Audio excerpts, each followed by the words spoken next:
सभी श्रद्धालु साथियों को नवरात्रि की मंगलमय शुभकामनाएं। मां ब्रह्मचारिणी की पूजा नवरात्रि के दूसरे दिन की जाती है। यह देवी दुर्गा का दूसरा स्वरूप है, जिन्हें तपस्विनी और ब्रह्मचारिणी कहा जाता है। मां ब्रह्मचारिणी ने भगवान शंकर को पति रूप में पाने के लिए कठोर तप किया था। वह तप त्याग, संयम और धैर्य की प्रतीक मानी जाती हैं। माता ब्रह्मचारिणी की व्रत कथा किन किन के लिए वरदान साबित होती है। जिनके जीवन में हमेशा पैसों की तंगी रहती है, या फिर पैसा आता तो है पर टिकता ही नहीं। जिनके घर में हर दिन कोई न कोई टेंशन, कलह या बेचैनी बनी रहती है। और हाँ, जिनकी मेहनत तो बहुत है पर किस्मत उनका साथ नहीं देती। ऐसे सभी भक्त यदि मां ब्रह्मचारिणी को सच्चे दिल से याद करें, व्रत करें या कथा को श्रद्धा भाव से सुने, तो मां ब्रह्मचारिणी अवश्य अपनी असीम कृपा बरसाती हैं। तो प्रिय साथियों, कथा को अंत तक अवश्य सुने। माता ब्रह्मचारिणी की कृपा प्राप्त करने के लिए कमेंट में जय मां ब्रह्मचारिणी अवश्य लिखें। अब प्रारंभ करते हैं माता ब्रह्मचारिणी की यह दिव्य कथा। बहुत समय पहले की बात है। भारतवर्ष की पवित्र वसुंधरा पर, जहां हर कण में देवत्व का वास है, एक ऐसा भक्त रहता था जिसका नाम था देवव्रत। देवव्रत एक साधारण मनुष्य, पर उसका हृदय असामान्य श्रद्धा और भक्ति से ओतप्रोत था। वह मां ब्रह्मचारिणी का अनन्य उपासक था। नित्य प्रातः काल उठकर कल कल करती नदी के शीतल जल में स्नान कर वह अपनी कुटिया के पास बने छोटे से मंदिर में मां की प्रतिमा के सामने बैठ जाता। उसकी पूजा में कोई आडंबर नहीं था, कोई दिखावा नहीं था। बस था तो एक निश्चल प्रेम और अगाध विश्वास जो उसके रोम रोम में समाया हुआ था।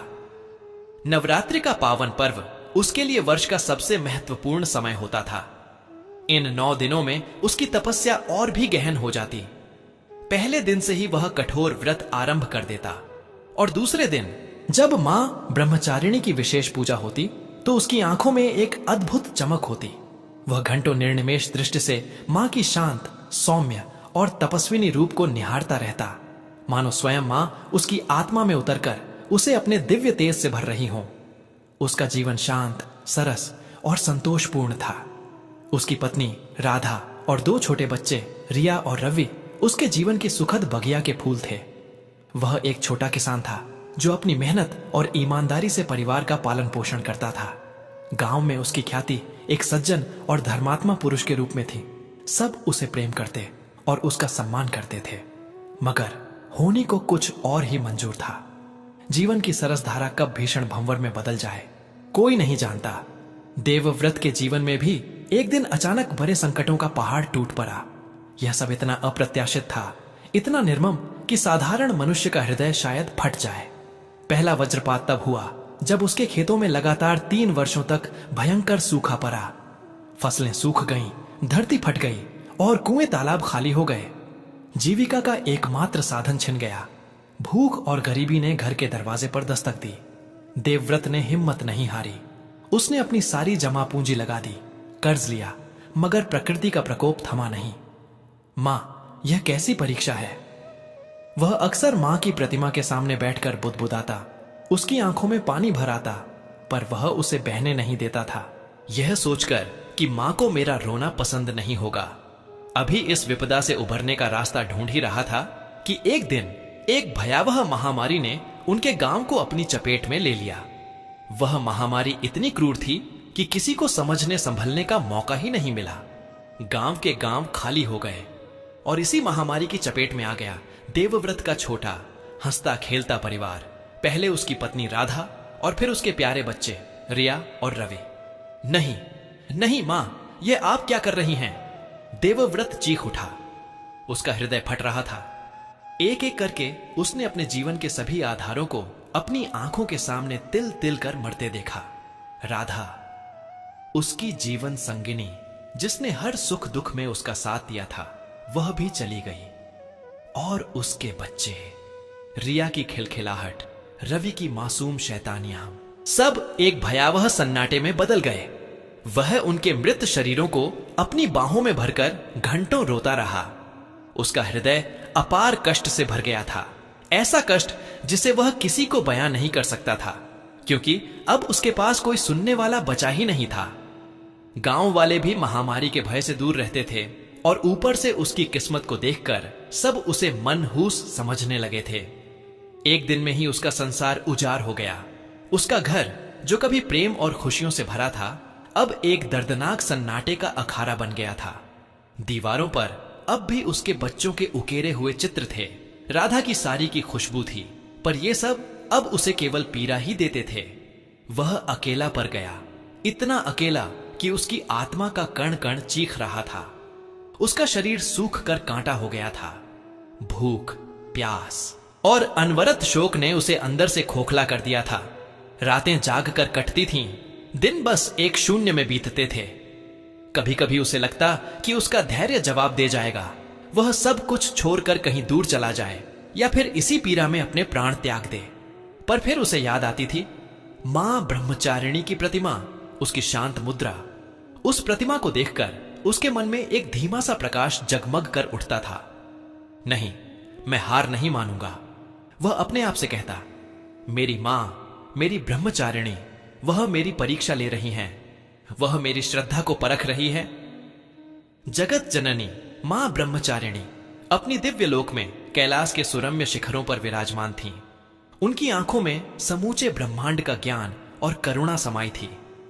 सहस्रों मील दूर पृथ्वी पर अपने उस अनन्य भक्त देवव्रत की हर पीड़ा, हर आंसू, हर आहट को वह स्पष्ट रूप से देख रही थीं।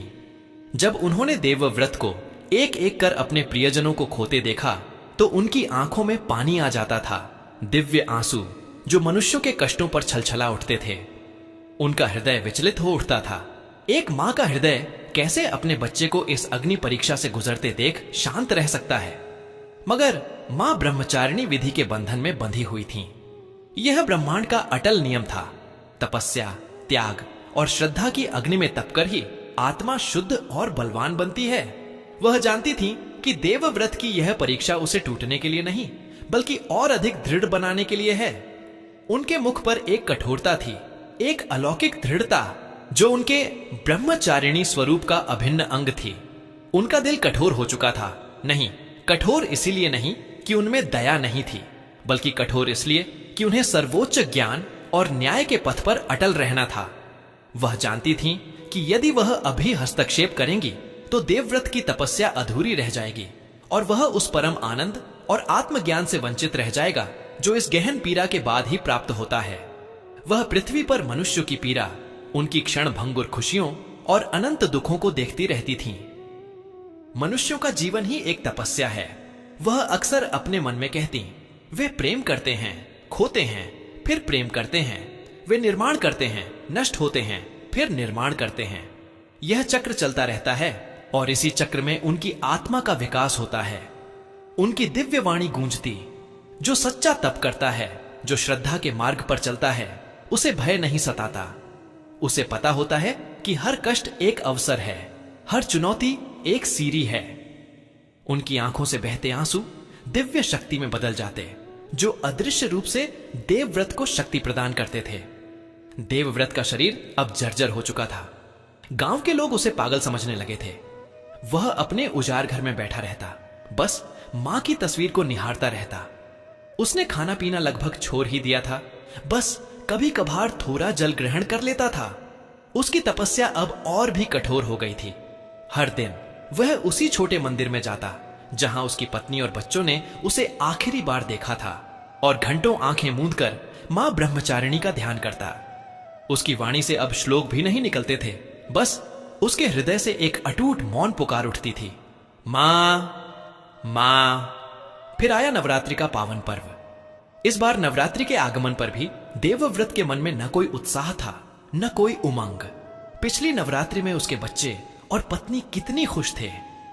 रिया ने मां के लिए एक छोटी सी चुनरी सजाई थी और रवि ने फूलों से मंदिर को सजाया था। उन यादों ने उसके हृदय में अपार कष्ट भर दिया। वह जानता था कि इस कष्ट को वह किसी को बयां नहीं कर सकता। वह बस इतना जानता था कि उसे हार नहीं माननी है। यही उसकी तपस्या थी, इस गहन पीड़ा में भी मां की आराधना करना। पहले दिन शैलपुत्री मां के चरण पूजते हुए उसके होंठ सूखे थे, आंखों में आंसुओं का समुद्र उमड़ रहा था। उसका मन बार बार डोलता था, क्या मैं अब भी श्रद्धा रख सकता हूं मां, इतना कुछ खोने के बाद? पर फिर मां की प्रतिमा उसे शांत कर देती। दूसरे दिन जब मां ब्रह्मचारिणी की विशेष पूजा हुई, देवव्रत ने अपने आप को पूरी तरह से मां के चरणों में समर्पित कर दिया। वह अपने जीवन के उन मीठे दिनों को याद करता जब वह बड़े उत्साह से मां ब्रह्मचारिणी का व्रत रखता था। आज उसके पास न पत्नी थी, न बच्चे, न धन, न अन्न। बस था तो उसका टूटा हुआ हृदय और मां के प्रति अटूट विश्वास। वह देर रात तक मंदिर में बैठा रहा, आंखों में आंसू लिए, पर वाणी में मां का नाम। उसने अपने आप से कहा, मां, आपने मुझे सब कुछ दिया था और अब आपने सब कुछ ले लिया, पर एक चीज जो आप कभी नहीं ले सकती, वह है आप पर मेरा विश्वास। यह मेरा तप है, मेरी प्रतिज्ञा है कि जब तक सांस है मैं आपका नाम जपता रहूंगा। दिन बीतते गए। नवरात्रि का तीसरा, चौथा, पांचवा। हर दिन देवव्रत का शरीर सूखता जा रहा था, पर उसकी आत्मा और भी अधिक दृढ़ होती जा रही थी। वह अपनी हर पीड़ा को, अपने हर आंसू को, अपनी हर सांस को मां के चरणों में अर्पित करता जा रहा था। गांव के कुछ दयालु लोगों ने उसे भोजन देने का प्रयास किया, पर उसने विनम्रता से मना कर दिया। उसका व्रत अब केवल अन्न जल त्याग का नहीं था, बल्कि हर सांसारिक मोह से मुक्ति का था।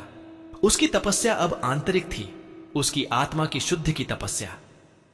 मां ब्रह्मचारिणी अपने दिव्य लोक से मुस्कुरा उठी। उनकी आंखों से अब आंसू नहीं बह रहे थे, बल्कि एक दिव्य प्रकाश फूट रहा था। मनुष्य का हृदय कितना अद्भुत होता है, उन्होंने सोचा। वह इतनी पीड़ा सह सकता है और फिर भी प्रेम और श्रद्धा नहीं छोड़ता। उनकी कठोरता अब पिघलने लगी थी, क्योंकि देवव्रत ने अपनी परीक्षा पूरी कर ली थी। उसने साबित कर दिया था कि उसकी श्रद्धा अटल है, उसकी तपस्या अविचल है। अंततः नवरात्रि का अंतिम दिन आ गया, नवमी का पावन दिन। देवव्रत, जो अब एक अस्थि पंजर मात्र रह गया था, मंदिर में बैठा था। उसकी आंखें बंद थीं, होंठ धीरे धीरे जय मां ब्रह्मचारिणी का जाप कर रहे थे। उसका शरीर भूख और कमजोरी से कांप रहा था, पर उसके मन में एक अद्भुत शांति थी, एक विजय का भाव। उसे लग रहा था मानो आज उसकी तपस्या पूरी होने वाली है। और तभी एक अलौकिक प्रकाश से समूचा मंदिर जगमगा उठा। वह प्रकाश इतना तीव्र था कि देवव्रत को अपनी आंखें खोलने में भी डर लग रहा था। पर उसके कानों में एक दिव्य, मधुर और ममतामयी वाणी गूंजी, जिसने उसके रोम रोम को कंपा दिया। उठो मेरे पुत्र देवव्रत, अपनी आंखें खोलो। देवव्रत ने धीरे धीरे अपनी आंखें खोली। सामने जहां मां ब्रह्मचारिणी की मिट्टी की प्रतिमा थी, वहीं एक तेजस्वी दिव्य स्वरूपिणी देवी खड़ी थीं। उनके मुख पर अनंत करुणा थी, आंखों में ब्रह्मांड का प्रेम और शक्ति समाई थी। उनके श्वेत वस्त्रों से एक अद्भुत आभा निकल रही थी और उनके हाथ में कमंडल और जपमाला थी। यह स्वयं मां ब्रह्मचारिणी थीं। मां का यह अलौकिक रूप देखकर देवव्रत अपने घुटनों के बल गिर पड़ा। उसके होंठ कुछ भी कह नहीं पा रहे थे, बस उसकी आंखों से गंगा यमुना बह रही थी। ये आंसू दुख के नहीं थे, ये थे आनंद के आंसू, कृतज्ञता के आंसू, श्रद्धा की पराकाष्ठा के आंसू। मां, मेरी मां, वह बस इतना ही कह पाया। मां ब्रह्मचारिणी ने अपने दिव्य हाथों से देवव्रत को उठाया। उनके स्पर्श मात्र से देवव्रत का सारा कष्ट, सारी शारीरिक दुर्बलता मिट गई। उसके शरीर में एक नई ऊर्जा का संचार हुआ। उसके हृदय में एक अद्भुत शांति भर उठी। मां ने उसे प्रेम से देखा और कहा, मेरे पुत्र, तुमने अपनी तपस्या पूरी की है। मैंने तुम्हारी हर पीड़ा देखी है, तुम्हारे हर आंसू को महसूस किया है। मेरा हृदय भी तुम्हारे कष्टों से विचलित हुआ, पर विधि के बंधन में बंधी होने के कारण मैं सीधे हस्तक्षेप नहीं कर सकती थी। यह तुम्हारी अग्नि परीक्षा थी और तुम उसमें खरे उतरे हो। मां की वाणी में अनंत ममता थी, जो देवव्रत के हृदय को ठंडक दे रही थी। वह बोला, मां, मैंने तो कभी सोचा भी नहीं था कि आप मुझे दर्शन देंगे। मैं तो बस आपका नाम जपता रहा, क्योंकि आपके सिवा मेरा कोई नहीं था। मां ब्रह्मचारिणी ने मधुर मुस्कान बिखेरी और कहा, तुमने सोचा कि तुम्हारे पास कोई नहीं था? मूर्ख बालक, जिसने मुझे अपने हृदय में बसाया है, उसके पास भला कोई कैसे नहीं हो सकता। मैं सदैव तुम्हारे साथ थी, तुम्हारे हर कदम पर, तुम्हारे हर आंसू में। मैंने तुम्हें कभी अकेला नहीं छोड़ा। यह जो कष्ट तुमने सहा है, यह तुम्हारी आत्मा को शुद्ध करने के लिए था, तुम्हें संसार के मोह से ऊपर उठाने के लिए था। यह तुम्हारी तपस्या का ही परिणाम है कि आज तुम इस परम सत्य का अनुभव कर पा रहे हो। फिर मां ने एक गहरी सांस ली और उनकी वाणी में एक शाश्वत सत्य गूंज उठा, जो केवल देवव्रत के लिए नहीं बल्कि समस्त मानव जाति के लिए एक संदेश था। उनकी आंखों से दिव्य तेज फूट रहा था। सुनो मेरे पुत्र, और इस बात को अपने हृदय में अंकित कर लो, जो भी सच्चे मन से तप करेगा, जो भी सच्ची श्रद्धा से अपने आराध्य का सुमिरन करेगा, उसे कभी हार का सामना नहीं करना पड़ेगा। मां ने देवव्रत के सिर पर हाथ रखा। संसार में कष्ट आएंगे, विपदाएं आएंगी। मनुष्य का जीवन ही चुनौतियों का संगम है, परंतु जो इन चुनौतियों से घबराकर अपना विश्वास छोड़ देता है, वह हार जाता है। और जो अपनी श्रद्धा को अडिग रखता है, जो हर पीड़ा को तपस्या समझकर सहर्ष स्वीकार करता है, वह अंततः विजयी होता है। यह विजय सांसारिक सुख समृद्धि की नहीं होती, यह विजय आत्मा की होती है, मन की होती है, परम शांति की होती है। मां ने आगे कहा, तुम्हारे परिवार की आत्माएं शांति प्राप्त कर चुकी है। वे तुम्हारे तप के कारण मोक्ष के मार्ग पर अग्रसर हैं। तुम अब मुक्त हो मेरे पुत्र। जाओ, इस संदेश को संसार में फैलाओ। लोगों को बताओ कि श्रद्धा और तपस्या से बड़ी कोई शक्ति नहीं है। जो सत्य के मार्ग पर चलते हुए कष्ट सहता है और फिर भी अपनी आस्था नहीं छोड़ता, उसे अंततः मेरा आशीर्वाद प्राप्त होता है और वह सभी बंधनों से मुक्त हो जाता है। यह मेरा वचन है। इतना कहकर मां ब्रह्मचारिणी का दिव्य स्वरूप धीरे धीरे प्रकाश पुंज में विलीन होने लगा। देवव्रत उन्हें निहारता रहा जब तक कि प्रकाश पूरी तरह से अदृश्य नहीं हो गया। अब मंदिर में केवल वह देवव्रत और मां ब्रह्मचारिणी की मिट्टी की प्रतिमा थी, पर अब सब कुछ बदल चुका था। देवव्रत अब वह पुराना टूटा हुआ इंसान नहीं था। उसके भीतर एक अद्भुत शक्ति का संचार हो चुका था। उसके हृदय में अब न कोई कष्ट था, न कोई अवसाद, केवल थी तो एक परम शांति, एक दिव्य प्रकाश और मां के वचनों की अटूट श्रद्धा। उसकी आंखें खुली थीं, पर वे अब केवल बाहर का संसार नहीं बल्कि भीतर का सत्य भी देख रही थीं। उस दिन के बाद देवव्रत ने अपना जीवन मां ब्रह्मचारिणी के संदेश को फैलाने में लगा दिया। उसने गांव गांव जाकर लोगों को अपनी कथा सुनाई, मां के वचनों का सार समझाया। लोग उसकी पीड़ा को जानते थे और अब उसकी शांति और तेज को देखकर विस्मित होते थे। उसकी कथा सुनकर कई लोगों की आंखों में आंसू आ जाते थे और वे भी अपने जीवन में श्रद्धा और तपस्या का मार्ग अपनाने लगे। देवव्रत ने फिर कभी धन धान्य नहीं कमाया, न ही उसने फिर से परिवार बसाया। उसके जीवन की सारी आसक्ति समाप्त हो चुकी थी। वह एक शांत, ज्ञानी और तपस्यारत संत बन गया। उसकी वाणी में मां की ममता थी और उसके स्पर्श में मां का आशीर्वाद। उसने दुनिया को बताया कि सच्चा तप केवल शारीरिक नहीं होता, बल्कि कष्टों में भी विश्वास को अडिग रखना होता है। और सच्ची विजय केवल धन या साम्राज्य पर नहीं, बल्कि अपने मन और अपनी आत्मा पर होती है। यह कथा तप, श्रद्धा और विजय का ऐसा शाश्वत संदेश देती है जो युगों युगों तक मानव जाति का मार्गदर्शन करता रहेगा। यह हमें सिखाती है कि जीवन में चाहे कितने भी बड़े संकट आ जाए, चाहे कितनी भी गहरी पीड़ा हो, यदि हम सच्चे मन से अपने आराध्य पर विश्वास रखें और अपनी तपस्या जारी रखें, तो हमें कभी हार का सामना नहीं करना पड़ेगा, क्योंकि अंततः स्वयं जगत जननी मां ब्रह्मचारिणी हमें अपने दिव्य दर्शन देकर हर कष्ट से मुक्ति दिलाकर परम विजय का मार्ग प्रशस्त करती हैं। साथियों, इस वीडियो में माता ब्रह्मचारिणी की पावन व्रत कथा यहीं पर समापन होती है। हम कामना करते हैं कि मां ब्रह्मचारिणी की कृपा आप सभी पर बनी रहे, आपके जीवन में सदैव सुख, शांति, समृद्धि और सकारात्मक ऊर्जा का संचार होती रहे। यह विशेष दिन न केवल भक्तिभाव से भर देती है, बल्कि हमारे जीवन में एकता, प्रेम और आस्था का संदेश भी लेकर आता है। नवरात्रि की दूसरे दिन की व्रत कथा को सुनने के लिए हृदय से धन्यवाद। कृपया अपने विचार और अनुभव कमेंट्स में अवश्य साझा करें और जय मां ब्रह्मचारिणी लिखना न भूलें। आपके द्वारा किए गए कमेंट्स न केवल आपको प्रेरित करेंगे, बल्कि अन्य दर्शकों के लिए भी भक्ति और श्रद्धा का स्रोत बनेंगे। जय मां जगत जननी।